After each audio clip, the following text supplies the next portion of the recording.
Hey, I'm Kelly Hogan.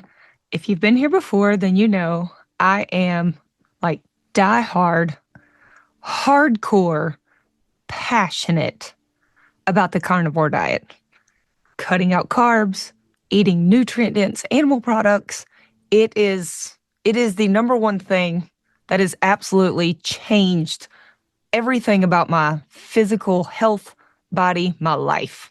I'm so passionate about this that I am about to leave as soon as I hit end on this video. I'm going to go get on an airplane and fly to Chicago to go hang out with a bunch of my carnivore buddies.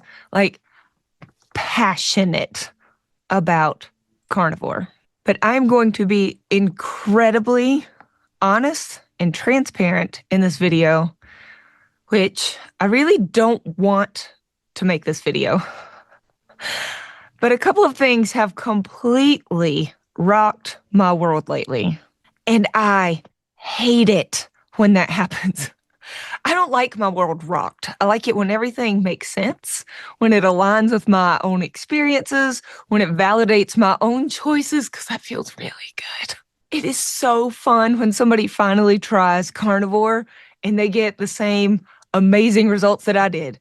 It's exciting when new research comes out that confirms how great cholesterol is for our brain, or how eating more meat leads to a longer lifespan. Yes, that feels fantastic. But in the last couple of weeks, I have come across a couple of things that are absolutely opposed to everything that I thought I knew. And when that happens, my first instinct is to laugh and discount their credibility, like in my head, not out loud because I'm really nice. But I start throwing, internal tomatoes because what I hear isn't making sense with what I know that I know. And I hate it when that happens. I recently heard Mark Bell, who he's a bodybuilder. He has done tons of experiments with keto, years of keto advocacy and carnivore. And he was recently talking about the benefits of the sugar diet. And at first I assumed, like many of you did, you mean the anti-sugar diet. No, he means the sugar diet, as in eating nothing but pure sugar. And I assumed that he had absolutely lost his mind. Like, what kind of mental gymnastics does a person have to do to go from encouraging people to eat meat to then advocating that they drop away from that by eating nothing but fruit, honey, and candy? Yes, candy. Literally bags of candy. Candy! Well, everybody knows candy is bad. This is a no-brainer. It was very easy for me to roll and scroll, right? Roll and scroll. Our family sat down at dinner the other night and we talked about this. When I told them about this new craze that's appearing on the scene, sugar, even my kids could cover all the main talking points. We all know sugar leads to diabetes, high insulin, inflammation, food obsession, poor mental health, rotting teeth. Like, kids know this. We all know this. We also know that cancer feeds on sugar. Cancer will stop growing and even reverse in the absence of all carbohydrate. I've known many people who have experienced this. This is low-level nutritional knowledge, right? We know that our brains thrive on ketones. Many of us here have experienced how good we feel when we cut sugar out and allow our brains to be fueled on healthy animal fats. We know that those amazing ketones that can fuel our brain, they are not present when glucose is high. So this is obviously a dumb idea. Again, roll and scroll. But then, for the next several days, my news feed continued to be full of people who were actually trying this. And I initially felt disappointed, mad, and honestly a little fearful for yes, for their health, also fearful for our community, and even fearful of my own beliefs. Why are they doing this? I resisted the intense urge to immediately fuss and argue and unfollow. I was like, that was my instinct. But also, I kind of wanted to stick around to see the train wreck. I mean, that was sure to come, right? Don't act like I'm the only one. I know I'm not the only one who was like, can't wait to see what happens here. And then I started hearing from some actual friends of mine who were trying this. And some of them were getting the exact results that we all would expect. They added back a bunch of fruit, honey, and sugar. They immediately felt sick. They saw huge jumps in their glucose. They lost their mental peace. They felt like idiots. Good. Just like we expected, right? That'll teach you. But then there were some people who reported that their blood sugar actually went lower eating nothing but fruit than it was when they ate plain meat. And that can't be right. Does not align. Does not align. This did not align. What do you mean? Your blood sugar has dropped lower. That makes no sense at all.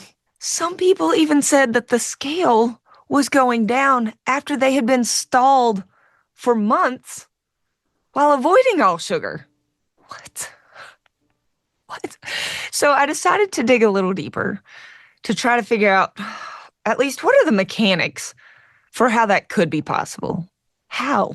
And that's when I started hearing more about something called FGF21.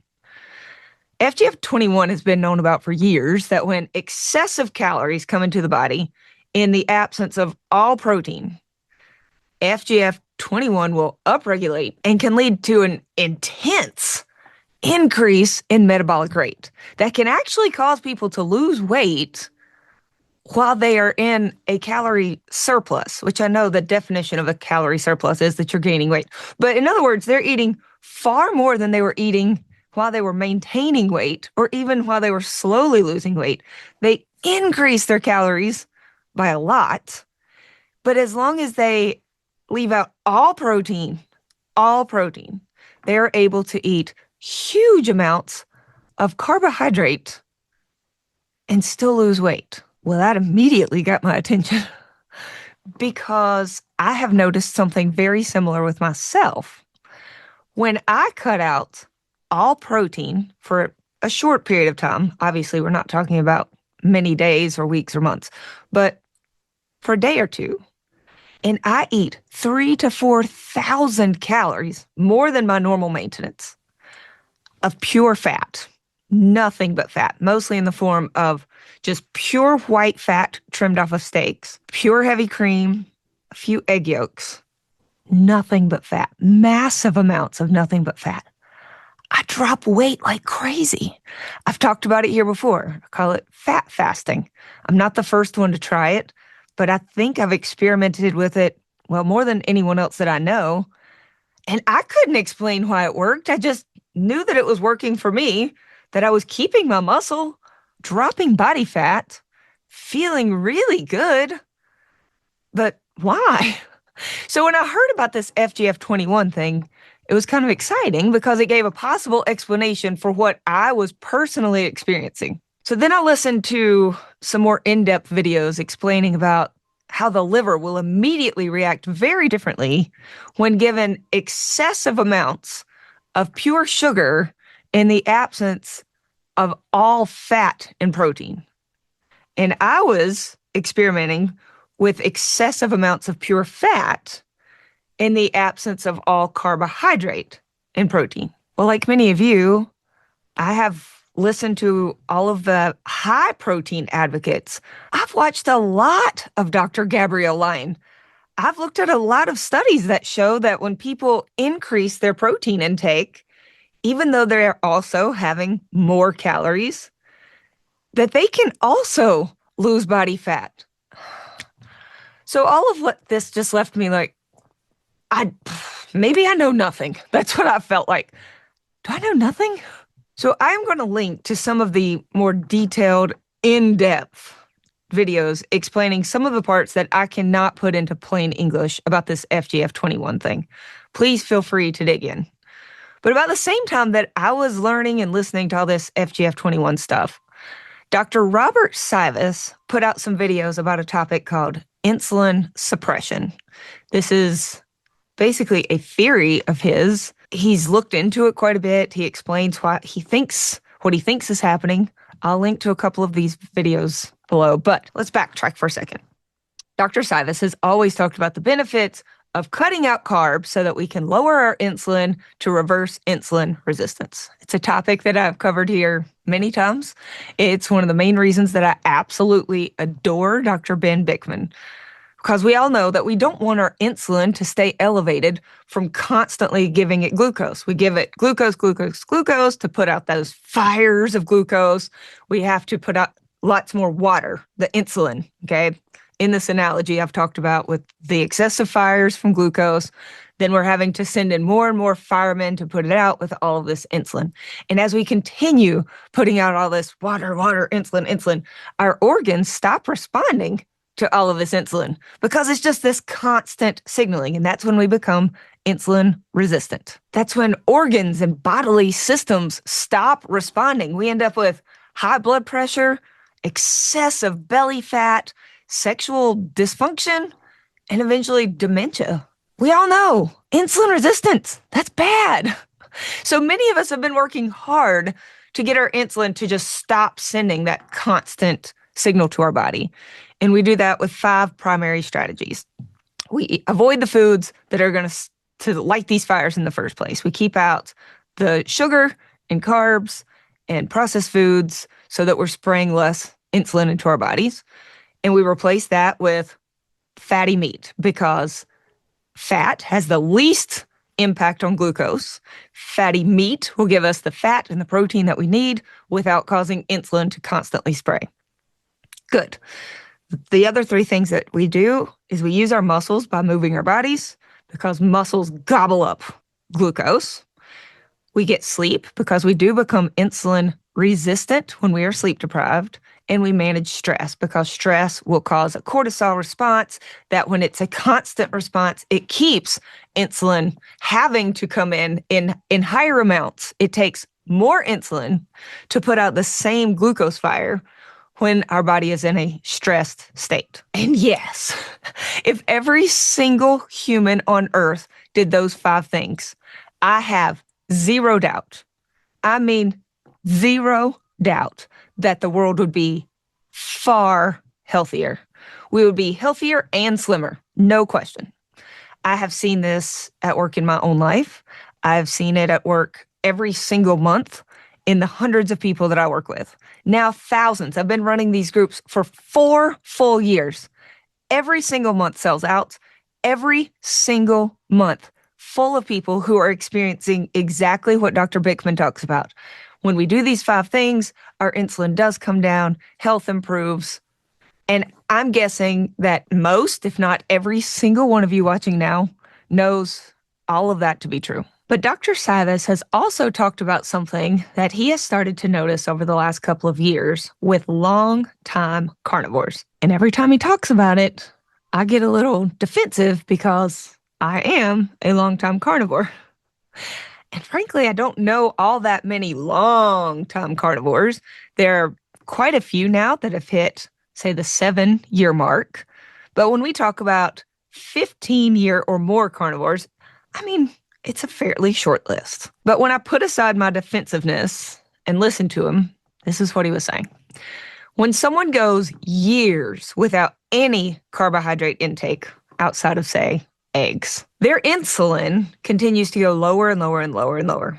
Yes. But their A1C and glucose sometimes slowly creeps up higher.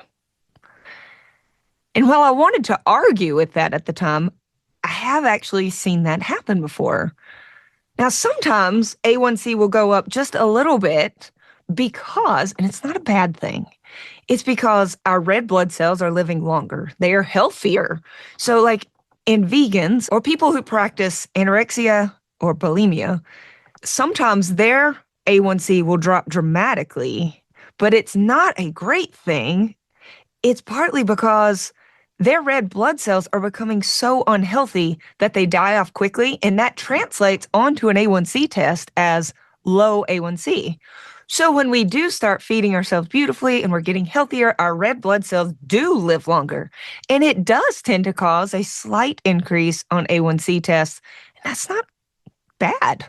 Judy Cho did a video about this. I'll link to it below. I felt really happy with that explanation. I looked into it, and yeah, there's research and appears to be truth to that. I have also found that people who are experiencing A1Cs going up, that sometimes if they will back off of how much protein they eat at one time, and they replace those protein calories with more fat, that they will also see their glucose start to come down, and A1C, after a few months of doing that, their A1C comes down. And great. I think that is a really valid strategy for someone that is metabolically unwell.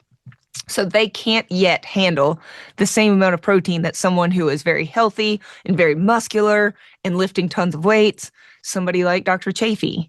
He can handle probably 2 million grams of protein per day, and I would never tell him to do otherwise because clearly what he is doing is working for him right now. I think it's great. The goal, I think, is to eventually eat as much protein as a person wants to eat. But sometimes I've found that it helps for them to limit their protein to around 30 grams per meal while getting the rest of their calories from fat. And I still think that is a good strategy in the beginning when someone is still insulin resistant for them to help bring down blood sugar, still get in all of their nutrients, get in lots of animal fat, and I think it's a good strategy. I stand behind that. But Dr. Sivas also went on to say that he thinks it's a good idea for someone who is experiencing this extremely low insulin and higher glucose readings. So not high glucose and high insulin. This would not be the strategy for someone who is type 2 diabetic and still eating carbs. Okay, so you've got lots of fire from the glucose and carbs and also lots of insulin in your body. So in that case, yes, of course, put out the fires and lower your insulin. But in this video, he was talking to people who have done that for a very long amount of time and people whose insulin is now very low. For instance, mine, 1.1. That is very low insulin. And he's talking to people who then are still continuing, even with low insulin, to have higher glucose readings of around 100. And he says he thinks it's a good idea to occasionally give insulin something to do so that it does not become suppressed. Remember, insulin suppression. He says that this could be done by having a few berries in the morning. And I know carnivores were like, berries? That's going to be sweet. It's going to trigger addiction. I'm going to think about nothing but berries. And I have not tried one single berry, not one, in my 15 years of carnivore, not one bite of fruit. When I say carnivore, I know some of you are like, well, you drink coffee. Well, that isn't going to do diddly squat for insulin, okay? It's not going to trigger any insulin response. As far as consuming any carbohydrates, I have not in 15 years. And I don't plan to start adding fruit and berries. I don't know that I could handle it either. I was a severe sugar addict. I do not play when it comes to sweet taste. I have never even tried one packet of flavored, sweetened electrolytes. Not one. But he did say that this could be done by adding 1 cup of regular milk. So 1 serving of milk has 12 carbs. And he says just a serving of milk per day would do the trick. He has tested around with this, that it would give just enough for insulin to have something to do, that it will react to the carbs in the milk, put out that very tiny fire, and not elevate insulin to the point of insulin resistance, but at least wake it up enough that you aren't insulin suppressed. I did enjoy hearing about this carnivore approach, the non-berry, non-addictive carnivore approach to it. I have not tried this yet, but I am open to the idea. My own A1C at my recent check was 5.2. That is perfectly healthy. It's great. It is actually a little higher than it used to be in my first several years as a carnivore. And yet my insulin is really, really low. So I do find that interesting. If my A1C is going up, even little bits, and I've heard of this happening in a couple of the other long-time carnivores, their A1C is going up slightly, and yet their insulin is really low. I have not considered that to be a problem. Dr. Bickman has shared studies showing that metabolic rate increases when we're in ketosis and when insulin is low. And I think that's partly why I'm able to eat way more in the last few years than I ever have before in my entire life without gaining weight.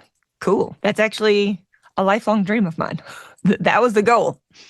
Awesome. So I've had no complaints about my low insulin and normal A1C. But I really have worked with some people whose insulin has continued to come down, down, down, down, down, while their A1C is slowly creeping up. And as much as I would love to ignore or forget what Dr. Sivas has said, I cannot just completely push that out of my head.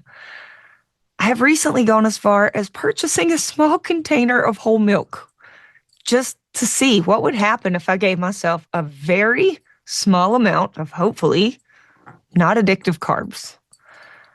I have not gotten up the nerve to try this yet because I'm feeling really good. I'm at a good place. I don't want to mess it up. I love everything about carnivore. I love how I feel. I love how I look right now. I'm really happy. I'm sleeping great. I have no complaints. But I'm also a very curious person. So I am considering it. The little tiny carton of milk is still sealed and is sitting in my fridge right now. And I will keep you posted on if I do decide to try this. If any of you have tried adding back to your carnivore diet a very small amount of carbs, I would love to hear how that goes for you. Please feel free to reach out in the comment section. I have been honestly too afraid to try. I know that sounds silly, but things are going well and I don't have any reason to try it yet. So if you have taken one for the team, let me know. So here's where I am right now. All of this sugar diet stuff, the FGF21 stuff, and this insulin suppression talk with Dr. Sivas, it's all just been swirling around in my mind. It has left me with a very unsettled feeling. I don't like feeling unsure. I like feeling like I know everything. And I suddenly feel like maybe I don't know everything. So I was talking to my daughter, Julia. I told you in a recent video, she is my 14-year-old daughter who, she's the one who always says, well, at least when something is going wrong, she looks for the positive. I love that. But she said, Mom, I really think you just need to pray about this. And I have been. I told her, baby, I have been. I've been praying for wisdom and clarity. And then I talked this out with my husband. He said, Kelly, I think you just need to go on here and tell people where you are right now. Where are your thoughts? Even though you don't know where this is going, you don't know everything. He's like, maybe just tell them that. So that's what I'm here to say today. I don't know everything. I know what some of you are thinking. Yeah, we know. I also think in moments of uncertainty and when your head is spinning, it can be very useful to say, okay, let's step back. What do I know? I know that in every single meeting that I host, people come on screen, and when I say, what are your updates? People come on to not say, this is what they don't come on and say. You know what? I discovered that eating bags of candy is the answer. They don't come on screen and say, I've been adding back all these carbs and I feel great. That's not what I have heard for the last 4 years. Week after week. And I host 8 hours of live meetings per week for 4 years. Here's what I know. People come on and say, when I cut out carbs and replaced it with meat, I feel better. My brain comes back online. I have mental clarity I've never had. I stop obsessing about sugar and food all day. I can eat a big meal of meat for breakfast and don't think about food for hours. And that's never happened for me before. That's what I hear. I hear people say, my hands weren't working well before. A lady this week, she's a dog groomer. It requires a lot of constant opening and closing of hands, scissors, and holding on to the shaver thingies, lots of brushing. She said her hands were killing her before. Now she's eating a total carnivore diet, not with whole milk, not with berries, just total meat diet. In fact, she's avoiding dairy. And she said she's never felt so good. She can work all day and her hands function. People who talk about how they used to take Advil all day for inflammation, they now don't need it. People who are insomniacs for years, who are sleeping. People who are diagnosed diabetics, who are now off of all medications. I have people on this channel all the time to share these stories. Group member breakthroughs, carnivore breakthroughs. I don't compensate them in any way. I just say, would anybody like to show up and share? They don't get free anything for doing it. They just feel so good that they want to pass that on. And that's what I've been doing here for 15 years. That I know, no matter what anybody is saying, I know what I've experienced.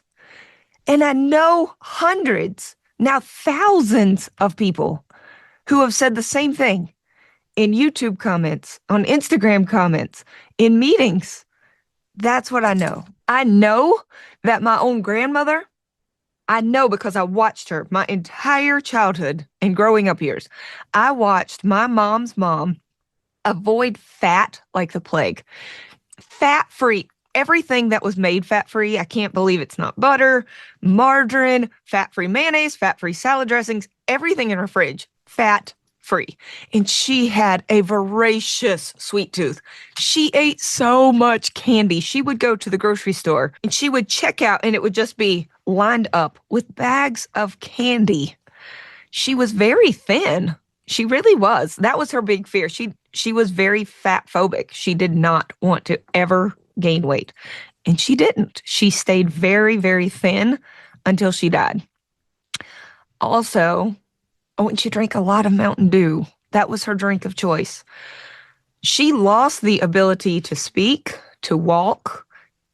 She did not seem to recognize any of us, and she eventually lost the ability to even drink her Mountain Dew through a straw.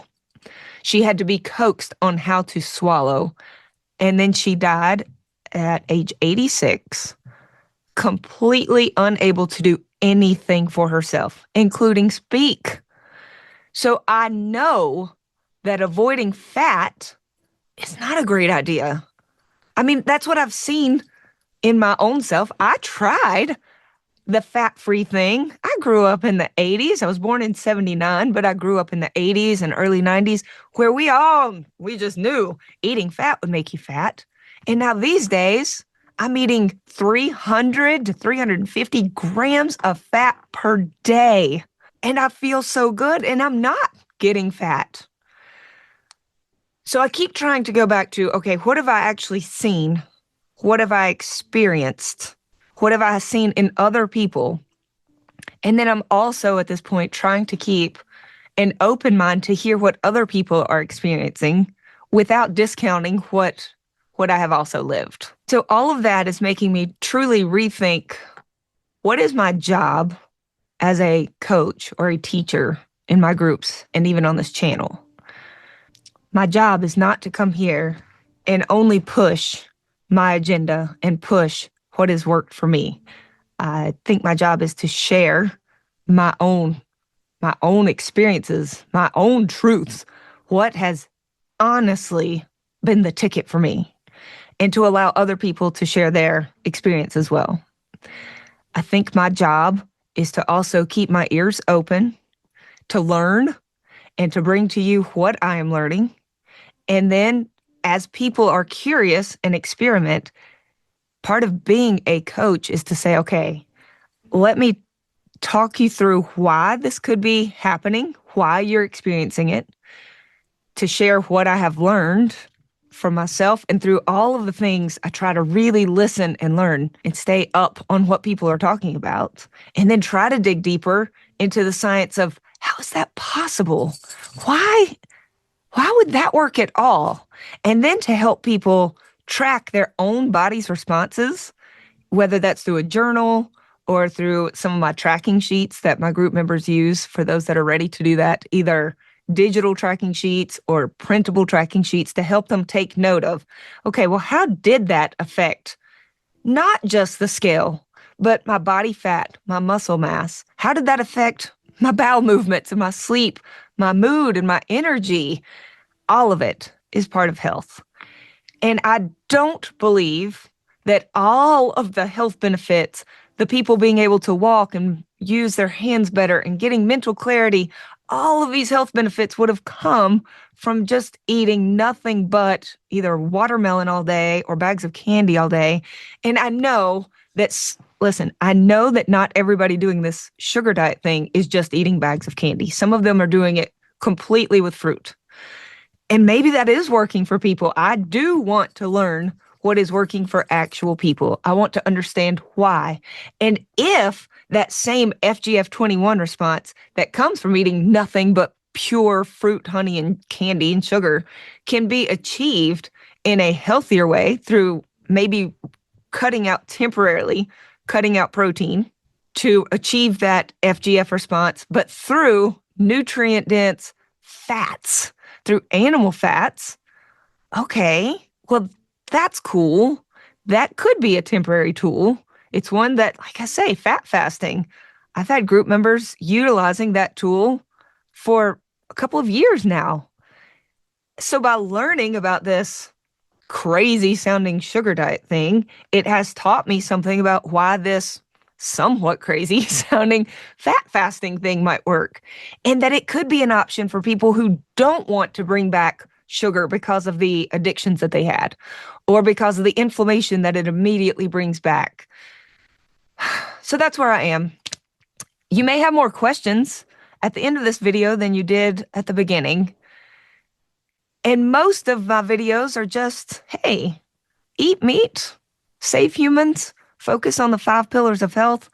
And yes, let's do all of that. Let's do that.